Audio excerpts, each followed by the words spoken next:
Hey guys, Youngblood Fantasy 91 here with something completely different, a scripted response.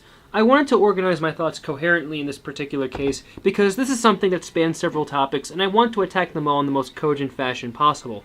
So recently BlackbusterCritic posted a Ustream video regarding his encounters with several commentators such as Vesper the Snake and the Elite Casual Gamer, as well as Gligar13. Apparently Vesper told BBC that he fell for obvious trolling since Gligar13 vids made a whole commentary on the guy, and BBC reacted negatively to the video. Well, he didn't react negatively as much as he dismissed the video and called Gligar a console fanboy. Here's what I have to say concerning this entire video here. Vesper, while I do respect you as a person and while your commentaries are not that bad to begin with, I feel that you upheld pretty subpar trolling. I mean, yes, I got plenty of requests in the past to do commentaries on Gligar, and I knew from the start that Gligar was an obvious troll trying to piss other people off. That was his main motive. However, I have seen trolling that was done worlds better than what Gligar could have done, regardless of Gligar's motive for doing this and his attempt to satirize the PC and or console fanboys and their incessant whining. But that does not mean BBC is completely innocent throughout all this. While he did have several reasons to back up his points regarding PC gaming, it is quite clear to me that he is exceptionally biased. Of course, lots of people are biased from the start.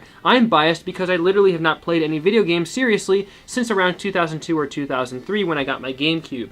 After that, I simply lost interest in gaming because I knew I did not have the financial wherewithal or the ability to update myself on the latest video game paraphernalia, so I jumped ship. However, I feel that all this fighting regarding consoles and PCs is flat out ridiculous. You can say that comparatively one console or PC system is better than the other, but you really cannot make a superlative judgment and state that one is the best out of all of them. That is what Blackbuster does. He has points to back himself up, but he does not realize that in this particular case, the fork in the road splits in two directions. Each direction in this case is a valid choice because you are either going to choose PC gaming or console gaming. And either way, you are bound to get entertainment out of either. Complaining about prices and DLC only complicates the problem, since either way you still have that fork in the road that allows you to choose two separate options. It's important to realize that even if you do have a myriad of reasons to back up your points in this particular instance, other people are still deciding to play consoles over the PC. So either way, the PC is not perfect and neither is the console. And making apples to oranges comparisons only serves to split hairs and make other people look arrogant by consequence. You make yourself look as much as an egotist if you want, but if you actually get valid and well thought out criticism, dismissing it only makes you look exceptionally biased and downright deaf to the other side of the argument. It's like debating over conservatism versus liberalism or the existence of God. It's another fork in the road that asks you to select one choice, barring the indecisive answer of agnostic or neutral in this case.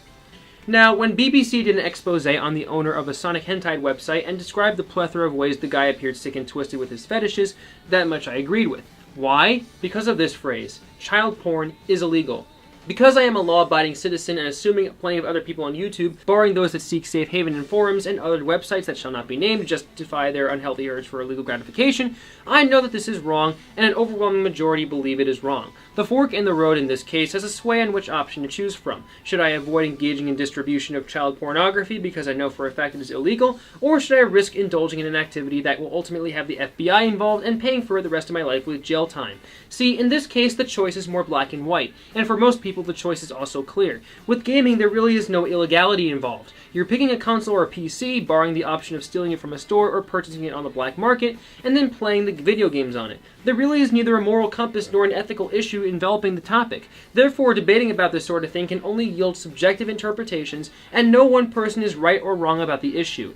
I can and will retract the insults I hurled at BBC regarding his attitude on this video and the Mystery Oven Things commentary on him, because I know for a fact that what I said was exceptionally out of line. However, this anger stemmed from the console PC argument in general. You're simply making comparisons between two separate modes of gaming, and ultimately, even with all the complaints and disadvantages factored in, you still have entertainment at your fingertips, and it should not really matter which is better or worse. Whatever works for you is all fine and dandy, and if you really do hate the capitalism of corporations, the best option would be not to play a game and not conduct business with the company, not record a 70-minute long debate with someone from the opposite side of the argument and claim to own him when he actually mentioned sad but true inevitabilities of the corporation. They exist to make money first and foremost, and then they try to serve the people. No corporation equals no games. So to lambast the corporation serves nothing unless you as a person resort to action and refuse to buy the games. That's the only way corporations can be impacted, by you declaring independence from their practices in general. A quick disclaimer. This is simply my viewpoint and do not want to assume that I am right or wrong here. I will not declare specifications as the end-all be-all, much as how BBC did, and I will not resort to ad hominem attacks, much as how BBC did. However, Gligar's substandard trolling coupled with Vesper's sad attempt to annoy BBC did give BBC more ammo, not in terms of his opinions, but in terms of his credibility. Vesper, I respect you as a person and as a commentator, but really, how can you consider Gligar a good troll when his trolling consists of deliberately fudging the facts to get people angry? You get a reaction out of the people, sure, but they appear more confused than anything else. And his trolling did not elicit a reaction out of me because I knew he was deliberately modifying the data. Labeling something as innocuous as that as trolling is ludicrous, and this goes back to when I talked about how the definition of the word trolling has been diluted for the longest time now. Everything is trolling to you guys, and honestly, I am this close to manifesting paranoia because I fear everything I will ever say will be regarded as trolling, and that especially bothers me. If people don't have the power of discernment and regard all things as trolling, then they look like fools. And Vesper, I'm sorry to say it, but you looked like a fool. This, in turn, brings me back to my next point concerning the commentary community. We already got bad press regarding the goings-on in our community at present, but given that BBC knew that Gligar was trolling poorly, and given that Vesper defended it, and given that his fans have a tendency to agree with him on everything, it's pretty obvious that the community is going to gain even more stigma points to add to its already festering bad reputation.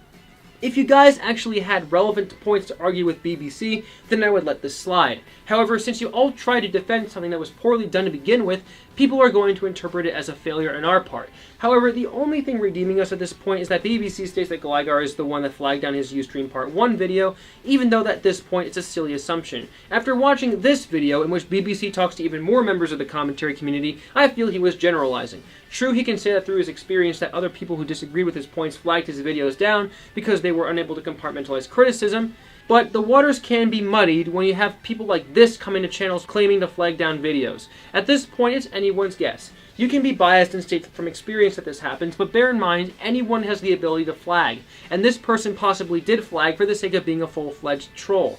The YouTube flagging system in general is run by algorithms to begin with, albeit flawed algorithms, and so any frivolous flag claim can be honored by these algorithms and can cause a video to be removed. Then again, this is the only redeeming information we have. In the end, all parties are at fault. BBC at first had unmitigated bias, while Vesper tried to defend inferior trolling. But really all this comes down to is fighting over video games. And in the end, debating over small minutiae such as how to play the games waste other people's time and brain power. In one of the MP3 files BBC posted in the description of his Ustream Part 2 video, I pretty much stated to BBC that all this is comparing apples to oranges because in the end it does not matter. And I preface it by saying I could be wrong, which meant that I was willing to hear what BBC had to say. Unlike many people in the community, I actually have an understanding of debating, so again, BBC succumbed to the logical fallacy of generalization. He generalizes console fanboys, generalizes other groups, and of course generalizes the commentary community. But has every reason to, considering parts of our community try to troll him in a rather shoddy form. To finish, I just want to make one more quick analogy. I liken the whole console war issue to an issue that is relevant in the music world since I'm a huge fan of music. There is something called the loudness war, and even the word war is utilized for this particular conflict. In music, certain albums are re-released to update commercial sales, but people have noticed that with each digital remastering, the loudness of the audio increased somewhat. Of course, people complained, and of course, the more dynamic sound is implemented. However, this is again subjectivity at its finest, and either way, you're making a choice as to which sound pleases you, the dynamic or the loud sound. You should not be criticized for choosing one or the other, because either way, you're getting your entertainment through your iPod or your Zune or whatever. And people should not be ostracized because somehow you bought a copy of What's the Story Morning Glory by Oasis, listened to it, and then later be accused of liking a loud album. What is the problem here? You like the album. That is all there is to it. And that's all I have to say concerning all this. This is Youngblood Fantasy 91, and ladies and gentlemen, I'll see you all on the brighter later.